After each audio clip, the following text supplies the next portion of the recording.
Apoyo Consultoría es una consultora con una trayectoria de más de 40 años en el Perú, en particular en el servicio de asesoría empresarial como economistas. Tenemos también un equipo más diverso que incluye, por ejemplo, analistas políticos, y tratamos de analizar cómo viene el entorno de negocios, cuál es el impacto que van a tener distintos frentes, como por ejemplo el frente internacional, ¿no?, el frente político o los desarrollos en el entorno financiero, para que las empresas puedan tomar las mejores decisiones posibles, ¿no? Decisiones de inversión de largo aliento y que pueden tener implicancias sobre el crecimiento económico del país. Y en este sentido nosotros analizamos oportunidades y también analizamos riesgos. Entonces en esta mañana a mí me gustaría compartir con ustedes qué tipo de riesgos podemos tener al ser una economía pequeña, una economía con apertura de capitales, con apertura comercial, ¿no? Y son los denominados flujos cambiantes en el tema de la cuenta de capitales, que nos pueden detonar algunas crisis económicas, ajustes, y como economía pequeña somos vulnerables a este tipo de eventos, ¿no? Antes de continuar, me gustaría agradecer a Sofía Patiño. Ella trabaja conmigo y muy amablemente me ha ayudado a preparar esta presentación. Ella es estudiante como ustedes y espero que podamos aprender juntos, ¿no? Previamente, a mí me gustaría contarles qué significa este sudden stop. No es otra cosa que una parada repentina, ¿no?, abrupta y dramática del flujo de capitales. Y esto es importante porque puede generar crisis cambiarias en los países, puede generar crisis en el sistema financiero, que puede llevar eventualmente a la desaparición, por ejemplo, de bancos, ¿no?, o tener una crisis crediticia. ¿Y qué figura o con qué la podemos comparar, ¿no? Dado que los capitales se detienen abruptamente, puede llevarnos a una figura en la que es como si el país quedara aislado de los mercados financieros internacionales, ¿no? Y a estos eventos de parada repentina, de salida de capitales, lo que podemos tener finalmente es que terminan yéndose más, ¿no?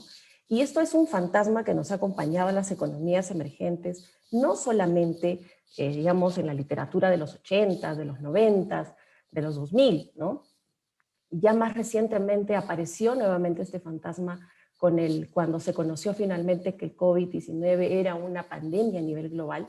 Empezaron a salir importantes capitales de las economías emergentes. Vean ustedes en este gráfico, lo que les hemos traído aquí son flujos de capitales hacia economías emergentes y prácticamente una salida neta de capitales, ¿no? Y más recientemente tuvimos una recuperación durante la segunda mitad del año 2020, pero lamentablemente han empezado a cambiar algunas de las condiciones financieras internacionales. Hemos empezado a ver aumento de los rendimientos de los bonos, de los bonos estadounidenses, y eso ha traído como consecuencia cierta desaceleración en los flujos, y hoy por hoy tenemos que monitorear ese riesgo y es algo que nosotros debemos estar muy al pendientes. Como estudiantes de economía, como curiosos, ¿no?, de los eventos económicos, como economistas y como peruanos que somos. Ahora, ¿cuáles son los canales de transmisión, ¿no? La ventaja de tener a un acceso al financiamiento externo es que nos ayuda tanto al gobierno como al sector privado, como ustedes pueden ver acá, a poder financiar nuestras decisiones de inversión, de gasto público, ¿no? Y eventualmente, si la inversión privada puede también financiarse en el exterior con tasas más bajas y en mercados más líquidos, puede también tomar decisiones que lleven a aumentar el empleo eventualmente y también el consumo privado. Como estudiantes de economía sabemos, ¿no?, que todo esto incide sobre la demanda interna y finalmente también sobre el PBI, como ustedes pueden ver en este gráfico, ¿no? ¿Y qué pasa entonces cuando hay un sudden stop? ¿Qué pasa si no podemos tener la capacidad de tener el financiamiento externo? Tanto el gobierno como el sector privado, ¿no?, tienen que ajustar sus decisiones de gasto y de inversión. Y como buenos estudiantes de economía sabemos que eso tiene impacto sobre la demanda interna.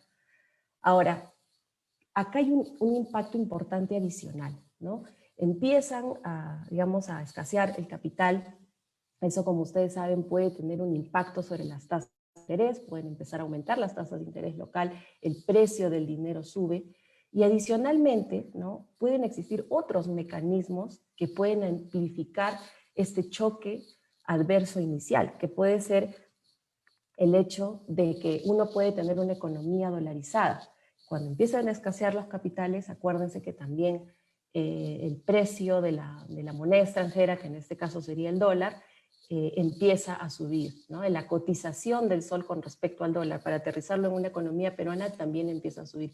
Si estamos dolarizados, hay un mecanismo amplificador. Mi endeudamiento en dólares sube y por lo tanto también tengo que reducir adicionalmente otras decisiones de gasto. Y esto amplifica el mecanismo que uno ve que se puede afectar también aquí la demanda interna, ¿no?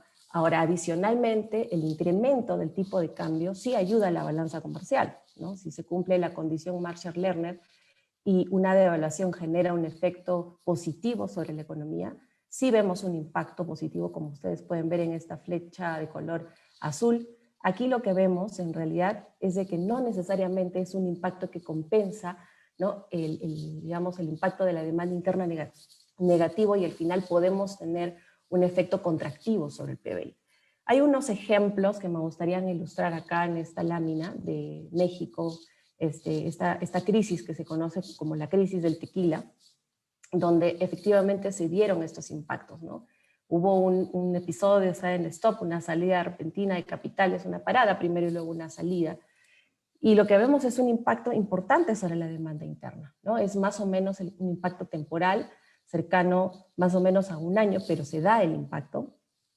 Vemos esto que les mencionaba, de un impacto importante también sobre el ratio de exportaciones netas. La balanza comercial sube como consecuencia de la depreciación del tipo de cambio real, pero vemos un efecto transversal al PBI, que no solamente afecta el PBI, digamos, de la parte más transable, ¿no?, que tiene que ver probablemente con bienes que nosotros podemos exportar, sino que adicionalmente también se afecta y por los eslabonamientos que tiene la economía al sector no transable, ¿no? Es decir, si yo tengo menos capacidad adquisitiva, ya sea porque el tipo de cambio ha subido o porque los costos de financiamiento se han encarecido, ya no me puedo ir a la peluquería, ¿no?, a hacerme mis arreglitos, que son, por ejemplo, bienes más de corte no transable, ¿no? No son necesariamente productos que dependen del comercio directamente, pero sí que se dan dentro de la economía, ¿no? Entonces, es un efecto que se da a nivel de toda la economía y nos puede llevar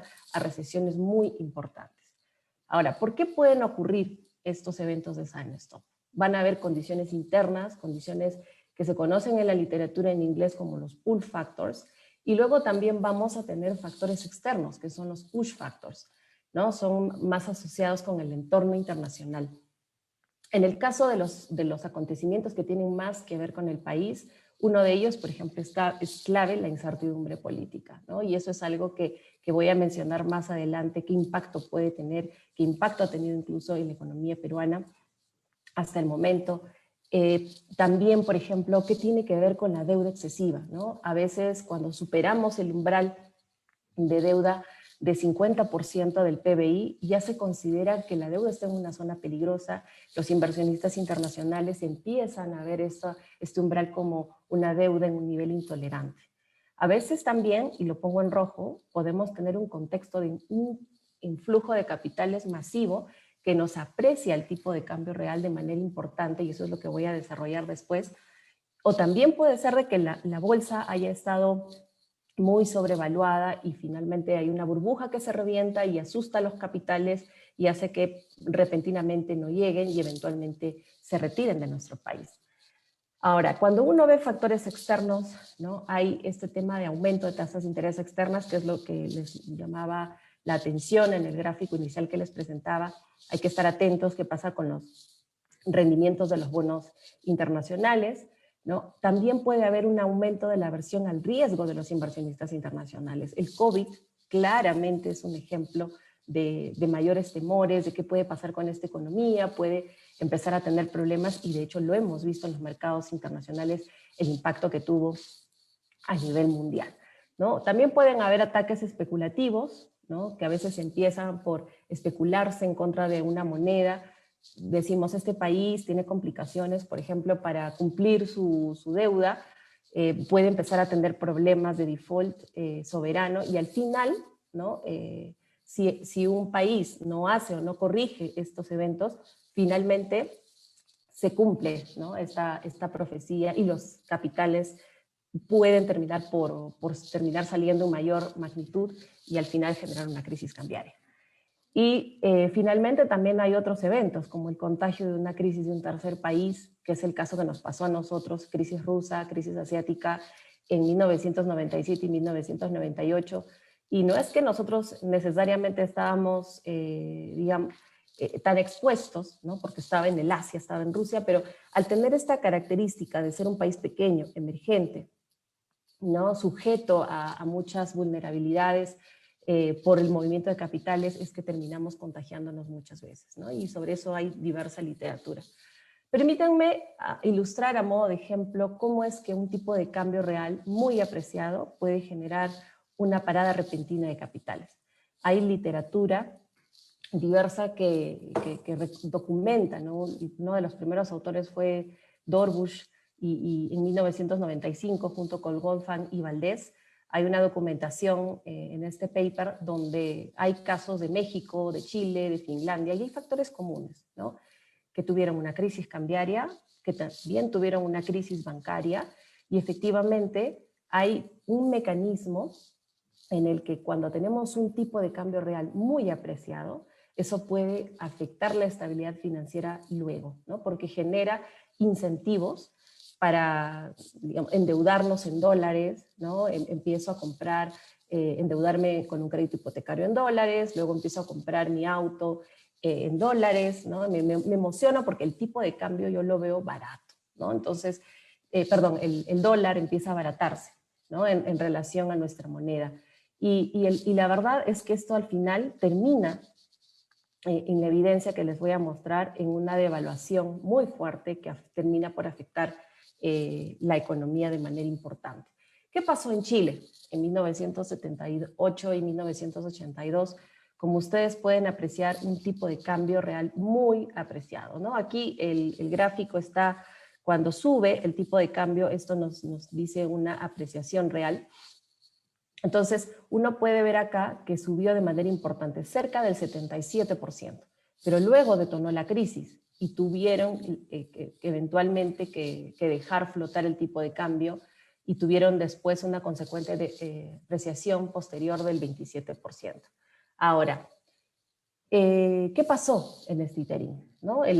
¿Por qué el tipo de cambio, el Banco Central chileno decide fijar el tipo de cambio? Como ustedes pueden ver en esta tabla, aquí lo que hemos visto, ¿no? Lo que nos enseña esta experiencia es que los intentos del Banco Central empezaron a fijar el tipo de cambio porque la inflación estaba muy alta. Vean, estaba cerca del 40% en 1979. Entonces empezaron a anclar, ¿no? Como a veces nos dicen, fijamos el tipo de cambio para poder controlar la inflación, hasta incluso ya la fijaron en 1981. Tuvo un incremento importante de influjos de capitales. Vean cómo las exportaciones netas fueron deteriorándose, ¿no? Poco a poco en el tiempo. Y esto es porque cuando uno tiene un tipo de cambio real muy apreciado, ¿no? También se impulsa mucho, o da un impulso adicional a las importaciones, ¿no? Hay un crecimiento importante de la demanda interna, crece el crédito, y estas decisiones nos llevan a importar más de lo que a veces podemos exportar. Incluso hubo una importante reducción de términos de intercambio que terminó al final, ¿no? Por deteriorar bastante las exportaciones netas y por lo tanto también la cuenta corriente.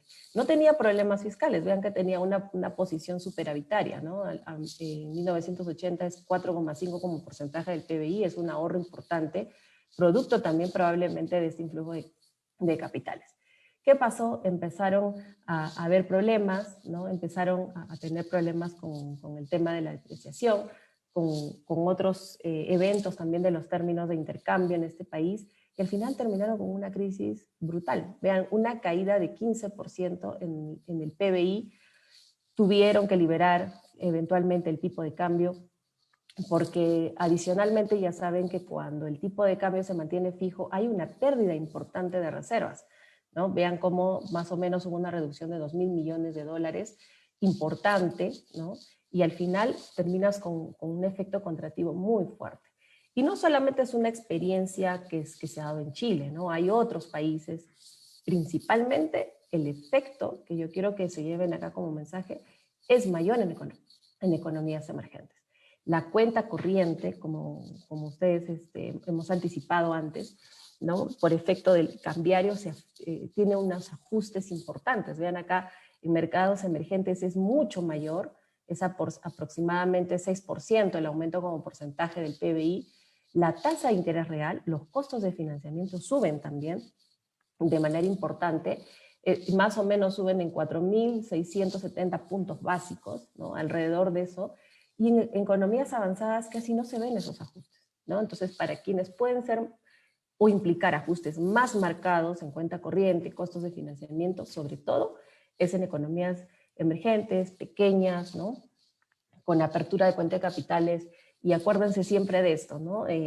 Somos tan pequeños que cuando Estados Unidos o China estornudan en términos financieros, a nosotros nos da la gripe necesariamente, ¿no? Y en realidad son eventos que pueden desencadenar crisis cambiarias o crediticias, ¿no? Y los ajustes son tan severos que la vuelta o el retorno a los niveles precrisis no son rápidos, más bien son lentos, ¿no? Aquí, por ejemplo, en esta tabla hay el retorno que documentan Calvo y Reinhardt de cómo puede ser el retorno a los niveles precrisis. Podemos ver el PBI, ¿no? Me gustaría que ustedes vean acá en este gráfico el PBI. Le toma 18 meses en promedio, según la evidencia que han analizado a nivel de distintos países, en regresar a su nivel precrisis. Y se mantiene por debajo de 18 meses, ¿no? Cuando existe una crisis bancaria. Cuando existe una crisis cambiaria, puede tomar cerca de un año, ¿no? Aproximadamente 10 meses en promedio. Y esto, imagínense que ya incluso considera la ayuda de paquetes fiscales que algunos organismos multilaterales puedan otorgar a los países, ¿no? Como es el Fondo Monetario, el Banco Mundial, sobre todo el Fondo Monetario. Por ejemplo, vean en la tabla de la derecha que esto induce incluso pues, a pedir paquetes de rescate fiscal importantes, ¿no? Que luego igual el país tiene que prepararse para repagar en el tiempo. Implica un pasivo, un manejo de pasivo adicional una vez que se sale de la crisis, que puede ser importante. Por ejemplo, vean ahí, el paquete de rescate de Indonesia llegó a ser hasta cerca de 18% con respecto al PBI. Es brutal, ¿no? Y adicionalmente, como les decía, también en la literatura, no solamente es el caso de Chile, hay varios países en los que ha habido importante recepción de capitales, bonanzas, que luego han sido la antesala, ¿no? Para un sudden stop. Y uno puede ver, por ejemplo, en el caso chileno, recibió una máxima entrada de capitales de cercanos a 8% del PBI, 8,6% del PBI, 9% casi, y luego hubo una salida también cercana al 8%.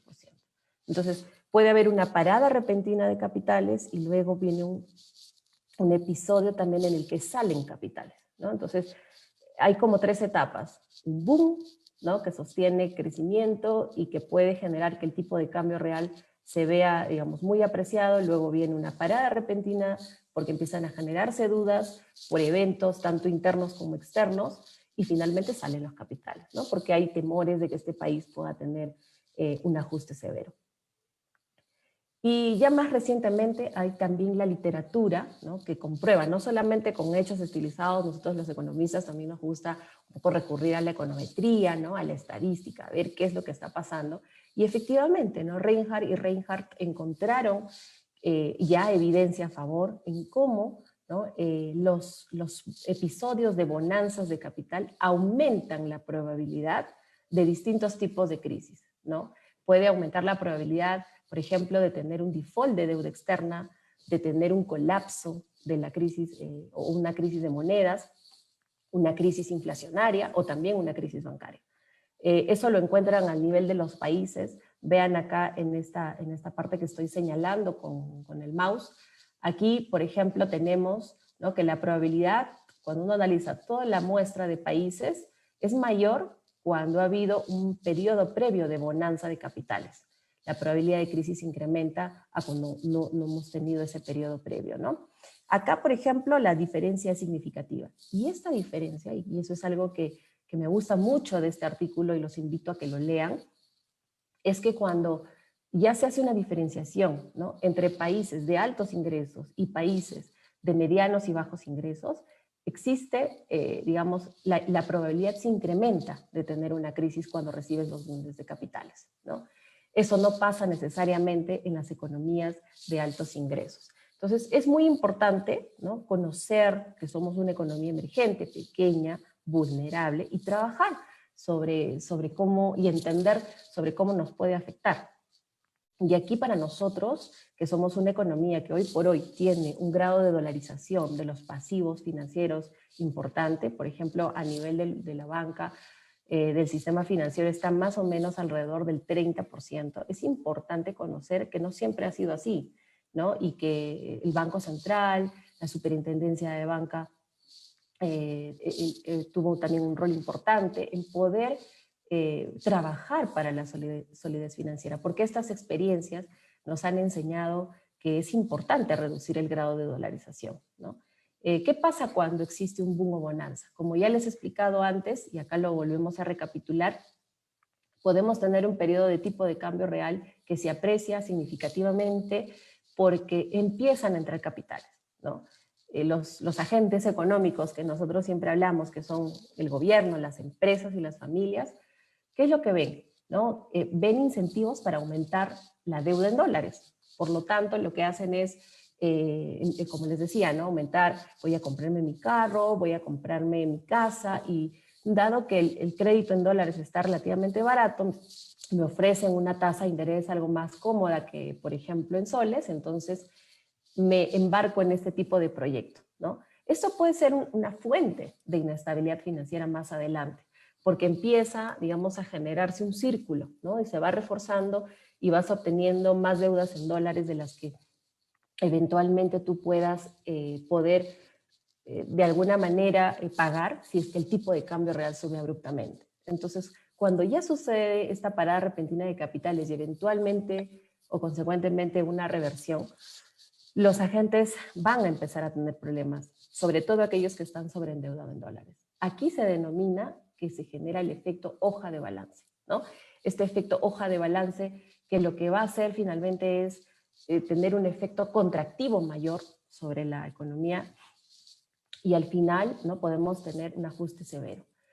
Hay otros papers, ¿no?, que también yo los invito a leer, que justamente tratan de controlar o ver cómo el grado de dolarización financiera aumenta la probabilidad de sudden stop, ¿no? Yo los invito a leer este paper, es muy interesante, porque lo que hace para todas las simulaciones, ¿no?, controlando por el grado de apertura de capitales, controlando también por el grado de apertura comercial, ¿no? Vean ustedes que en estas simulaciones la probabilidad de sudden stop, que está en el eje vertical, ¿no?, aumenta según, digamos, la parametrización que tienen estos modelos cuando la dolarización es más alta, ¿no? Entonces vean ustedes que para cualquier valor de este parámetro omega, la probabilidad de sudden stop o de parada repentina de capitales aumenta, ¿no? Entonces, esto es importante y es algo en lo que se ha trabajado. Y siempre la política monetaria, ¿no?, la reacción, ¿cuál debería ser? Va a tener que tener necesariamente un dilema, ¿no? Normalmente nos dicen, oye, ¿qué es preferible? Si tenemos este efecto hoja de balance, entonces de repente lo ideal sería mantener un tipo de cambio fijo, ¿no? O de repente deberíamos dejar que flote. Y eso es un dilema que constantemente lo han tenido los bancos centrales. Hay una visión más ortodoxa, ¿no?, que nos dice, mira, lo que tenemos que hacer es evitar un ataque especulativo contra la moneda y tenemos que elevar las tasas de interés, ¿no? Pero elevar las tasas de interés sabemos que tiene un efecto contractivo, ¿no? Desalienta, ¿no?, y desincentiva definitivamente decisiones de inversión y de consumo. Y eso al final también incrementa, ¿no?, la probabilidad de tener un ajuste incluso mucho mayor. El otro lado de la moneda, que siempre vamos a tener que enfrentar como economistas, es de que puedo controlar la inflación. Porque en una economía dolarizada, ¿no?, cuando los precios muchas veces están indexados a la volatilidad del tipo de cambio, puedes detonar al final teniendo una situación de espiral depreciatoria inflacionaria, ¿no? Entonces, las autoridades monetarias siempre van a poder tener estos dilemas, van a ver, oye, pero yo me he comprometido con mantener la inflación baja, y para que la política monetaria sea creíble, recuerden que las expectativas de inflación tienen que estar bien ancladas, ¿no? Si no, terminamos en una espiral inflacionaria pernicioso para la economía. Entonces, al final puede haber argumentos a favor de mantener un tipo de cambio fijo, pero también argumentos en contra, ¿no? Hay algunas críticas porque estás elevando el costo de financiamiento, estás golpeando y está lloviendo sobre mojado sobre las decisiones de consumo de inversión al aumentar más las tasas de interés, y no siempre, ¿no?, vas a tener éxito en controlar la inflación. Esto es parte de una discusión más intensa. Acá me gustaría simplemente contarles qué pasó en los países asiáticos durante 1997 y 1998.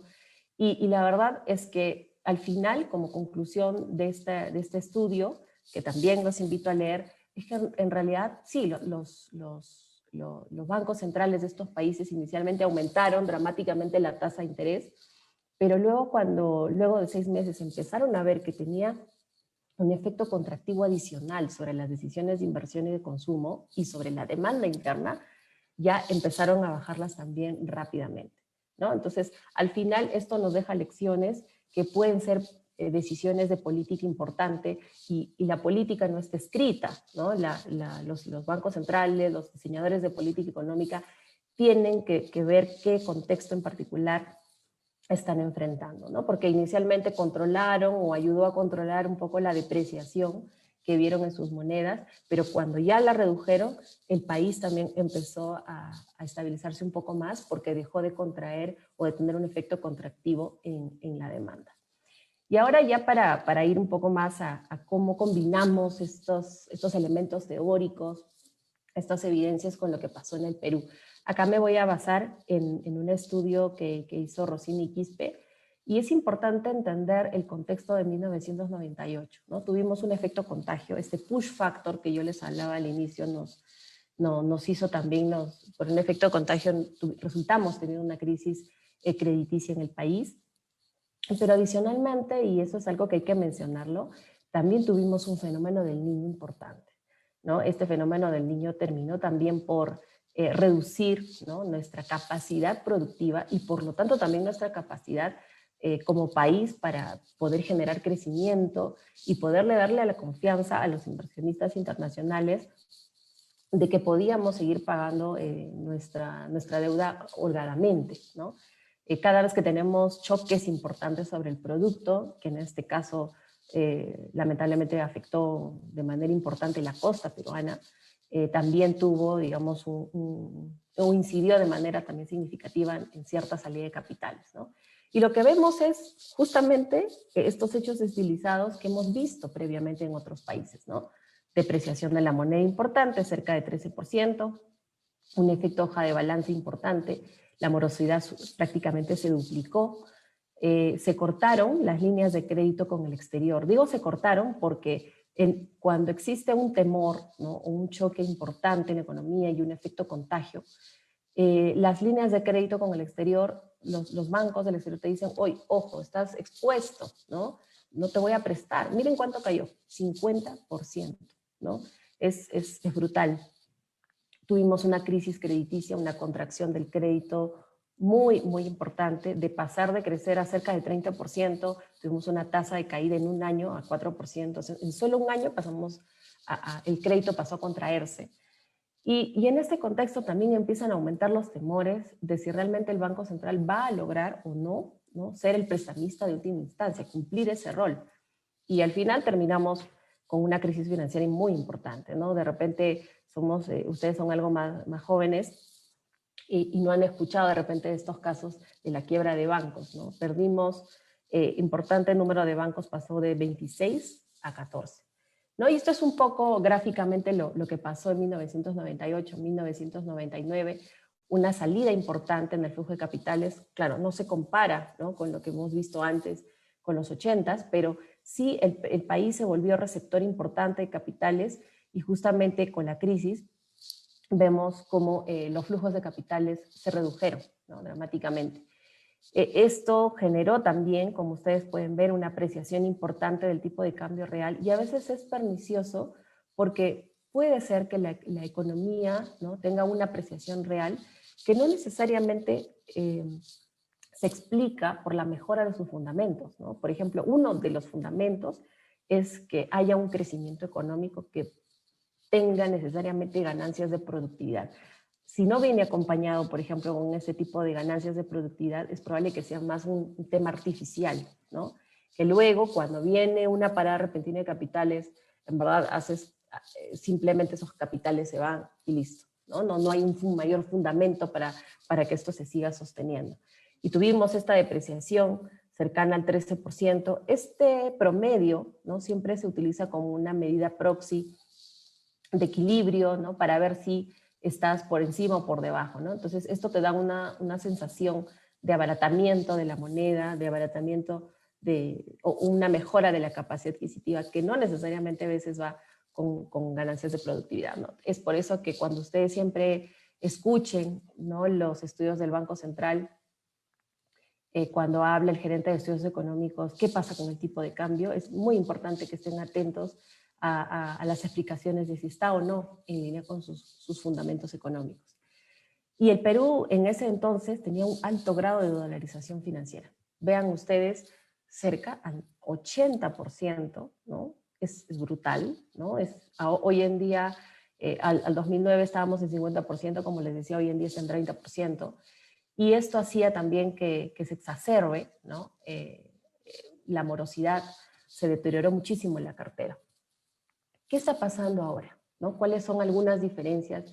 Estamos en la misma situación, sabemos que ha habido una salida importante de capitales. Aquí hemos traído un gráfico que es un indicador proxy de entrada neta de capitales, que se construye como la variación de reservas internacionales menos los flujos de la balanza comercial, ¿no? Vean ustedes, siempre hay movimientos, ¿no?, de capitales, pero lo que vemos en este periodo es que la magnitud ha crecido, no tanto de entrada como de salida, hay mucha más volatilidad, y en este periodo lo que hemos visto es que la tenencia de bonos soberanos de no residentes se ha reducido como porcentaje del total de 54% a 45%, ¿no? ¿Y a qué se debe esto, no? Parte de la explicación está en el lado derecho. Este push factor que yo les hablaba de aumento de tasas de interés de Estados Unidos ha generado cierto movimiento que se ha sentido más en la primera parte del año, ¿no? El rendimiento de los bonos de Estados Unidos han empezado a subir, vean hasta este punto, ¿no? Y principalmente porque han aumentado también los temores de una mayor inflación. Esto hace que los rendimientos exigidos para este tipo de bonos se incrementen. Nuestro bono peruano sigue mucho, esto es una tasa de referencia y sigue mucho los movimientos de esta tasa. Entonces siempre hay que estar atentos y esto en parte explica la salida de capitales de economías emergentes. Pero también hay otro factor importante que ha sido la incertidumbre política y ahí quería comentarles o hacerles recordar este pull factor o este factor más interno que puede acompañar una salida de capitales, ¿no? Esta incertidumbre electoral que es propia de cualquier evento electoral que vivimos cada 5 años y adicionalmente o más recientemente esta incertidumbre que todavía mantenemos o que todavía el país mantiene.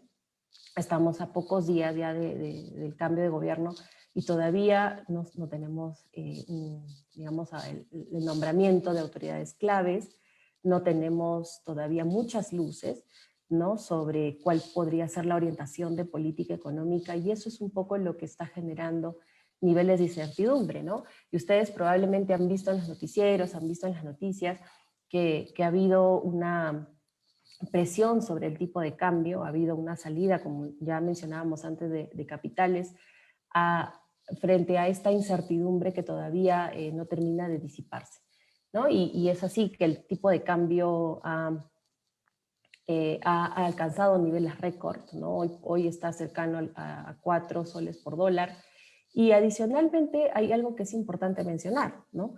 ¿Cuál hubiera sido la reacción de política monetaria usual, ¿no? Ya el Banco Central tiene distintas herramientas, no ha subido la tasa de interés, estamos en un contexto COVID, en un contexto en el que todavía no hemos recuperado los niveles de producción precrisis. Entonces, esto ha llevado a que el Banco Central suavice, ¿no?, ciertas fluctuaciones y la volatilidad que puede haber presentado el tipo de cambio, con también una intervención que ha sido muy importante. Si ustedes ven en el gráfico de la derecha, ¿no?, en este año ha habido una intervención semestral, y acá citamos al Banco Central porque esto es lo que ha presentado en sus comunicados también de prensa. Vean que ha sido una intervención mucho mayor, incluso que la que se tuvo en la última crisis financiera, ¿no? Entonces, ha sido una salida importante, esto ha llevado también a una intervención récord. Y es importante para nosotros conocer, como hemos venido anticipando, ¿no?, según los hechos estilizados que hemos revisado, puede haber una crisis de inflación. Bueno, la inflación en general sí puede subir por el tipo de cambio, hay que estar atentos, ¿no?, como economistas. Vean en el gráfico a la izquierda que puede generar o puede anticipar aumentos de inflación con 2 trimestres, porque hay algunos bienes y servicios que son sensibles a los movimientos del tipo de cambio, ¿no? Por ejemplo, ahí tienen algunos casos como alquiler de vivienda, electricidad residencial, o algunos bienes que son un poco más durables, ¿no?, como compra de vehículos, aparatos electrodomésticos y productos medicinales, ¿no?, que puede tener un impacto también sobre la inflación. Ahora, ¿el país se encuentra mejor preparado para, digamos, para ser menos vulnerables a este tipo de salidas? Y la respuesta es que sí, ¿no? Tenemos una menor exposición a variaciones del tipo de cambio. Aquí les presento un gráfico de la Superintendencia de Banca y Seguros. Ha sido un esfuerzo importante, ¿no?, que se haya hecho la reducción de la dolarización. De niveles de 50% o cercanos al 50% se ha reducido a cerca de 30%. Hay políticas, los invito a leer las políticas que ha hecho el Banco Central en esta materia, esfuerzos por desdolarizar la economía. Y lo curioso es de que el efecto hoja de balance parece también haberse reducido, ¿no? Uno, a nivel digamos, de la mora, que es lo que solemos explorar, ¿no?, para ver qué tanto se puede correlacionar con el tipo de cambio. Y ustedes vean que en realidad esa correlación entre el nivel de morosidad y el tipo de cambio se ha reducido en el tiempo, ¿no? Antes, cuando tuvimos la crisis del 98, al tener mayores niveles de dolarización, esa correlación era mucho mayor. Pero hoy en día esa correlación se ha reducido, y eso hace también que probablemente no veamos que se gatille la mora muy dramáticamente. Y algo que también es importante es este efecto hoja de balance en las empresas, ¿no? Como ustedes pueden ver, este tema de descalce cambiario puede darse en algunos sectores. Hay algunos sectores que están más expuestos, como por ejemplo los sectores de bienes de consumo, ¿no?, o de materiales de construcción, principalmente porque la generación de sus ingresos está en soles, ¿no? Ahora, según otros estudios, como por ejemplo de Ramírez en el 2016, nos indican que los niveles de descalce cambiario que deben preocuparnos deben ser aquellos que están por debajo de un umbral de menos 10%. Entonces, en general no hay problemas, pero sí eventualmente, ¿no?, puede afectar en algún momento, si es que tuviéramos pues un tipo de cambio muchísimo más alto, ¿no?, podría afectar la rentabilidad de algunos sectores, ¿no? Por el momento parece todo un poco más controlado, y hay que considerar que, si bien es cierto, por este lado el descalce cambiario no parece, digamos, afectar muy poco, sí hay algunos costos de insumos de algunos segmentos que están en dólares, ¿no? Por ejemplo, destaca el sector comercio, que puede estar un poco más expuesto a movimientos del tipo de cambio, ¿no? Entonces, en general, acá, ya para un poco concluir, tenemos una salida masiva de capitales, ¿no?, que pueden tener en los países algún impacto importante. Los invito nuevamente a leer literatura sobre este tema. Ya sabemos que tiene un impacto sobre las reservas internacionales, efectos contractivos sobre el PBI, sobre la inversión, pero en el caso peruano todavía esta salida de capitales, la verdad, parece poco probable que esto escale a una crisis en el corto plazo, ¿no? ¿Por qué? Porque hemos acumulado, ¿no?, en los últimos años una experiencia importante que nos ha hecho construir una solidez financiera en los últimos años, ¿no? Siendo prudentes desde el lado fiscal, también teniendo un manejo importante de las reservas internacionales, a 37% del PBI en el año 2020 versus 1997 era mucho menor, ¿no? Nos da un cierto colchón para poder atender ataques especulativos o para poder atender una mayor salida de capitales. Tenemos una buena posición inicial en términos de deuda pública. Si bien es cierto, ha subido por el COVID, sigue siendo la más baja de la región. Y no tenemos tampoco ya mucha dependencia de las líneas del exterior del corto plazo, ¿no? Líneas de crédito con el exterior, los pasivos de la banca, ¿no? Externos se han reducido. Antes, en 1997, era alrededor de 20%, hoy es más o menos 8%. Hemos reducido muchísimo la dependencia del exterior y eso nos favorece, ¿no? Y también con los esfuerzos y las medidas de la SBS se han fortalecido, por ejemplo, las exigencias de ratio capital de la banca, estos han aumentado. Entonces, en general, yo creo que para cerrar, es importante que esta solidez financiera que hemos logrado construir en los últimos años se mantenga, que se siga trabajando, y esto es un reto que tiene el próximo gobierno, de mantenerlo y también de seguir trabajando en la reducción de estas vulnerabilidades, ¿no?